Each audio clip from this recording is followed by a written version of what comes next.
ဒီ coffee ကတာမန် coffee မဟုတ်ပါဘူးကျမ်းမာရေးနဲ့အလှပအတွက်ပေါင်းဆက်ထုတ်လုပ်ထားတာပါသူ့မှာတာမန် coffee တွေနဲ့မတူညီတဲ့ထူးခြားတဲ့ပေါင်းပစ္စည်းတွေနဲ့ပေါင်းဆက်ထုတ်လုပ်ထားပါတယ်အမြင့်တက်ကျော်ဝါစွာပါဝင်တဲ့ကွန်ဂျာမုန့်နဲ့အင်နူလင်တို့ဟာအစာချေစနစ်ကိုကောင်းမွန်စေပြီးတော့ဦးလန်းကြောင်းကျမ်းမာရေးအတွက်အထောက်အကူပြုပါတယ်ဒါပေမဲ့အမြင့်တက်ကြောင့်ဝမ်းချုပ်တာမျိုးမဖြစ်ရအောင်ရေတစ်ခွက်ကနေနှစ်ခွက်တောက်သုံးဖို့တတိပေးထားပါနောက်ပြီးတော့ fish collagen လည်းပါတဲ့အတွက်အသားရည်စိုးပြေတင်းရင်ဖို့အတွက်လည်းအထောက်အကူပြုပါတယ်ပြီးတော့ L-carnitine, L-tetrate ဒီပစ္စည်းတွေကခန္ဓာကိုယ်အဆီလောင်ကျွမ်းမှုကိုမြင့်တင်ပေးရမှာအသုံးပြုလို့ရှိပါတယ်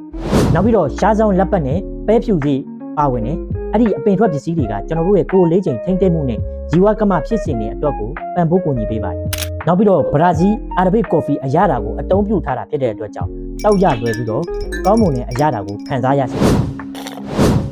နောက်ပြီးတော့တကြားအစားဆူခရိုစ်လို့ခေါ်တဲ့အချိုဓာတ်ကိုအသုံးပြုထားတာဖြစ်တဲ့အတွက်ကယ်လိုရီနည်းပါပါတယ်တစ်ထုပ်မှာသူက80ကီလိုကယ်လိုရီတာပါဝင်ပါတယ်